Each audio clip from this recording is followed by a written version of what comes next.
তফসিলি জাতি এবং জনজাতিদের সংরক্ষণ নিয়ে সাম্প্রতিক সময়ে সুপ্রিম কোর্টের নির্দেশ বাতিলের প্রতিবাদে পথে নামছেন দলিত আদিবাসীরা।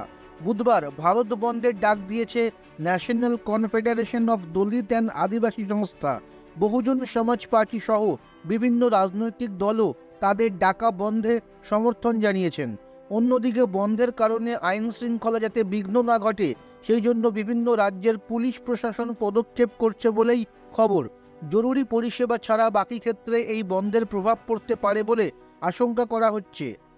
NACDAOR এর দাবি, সুপ্রিম কোর্টের রায়কে প্রত্যাখ্যান করুক কেন্দ্রীয় সরকার।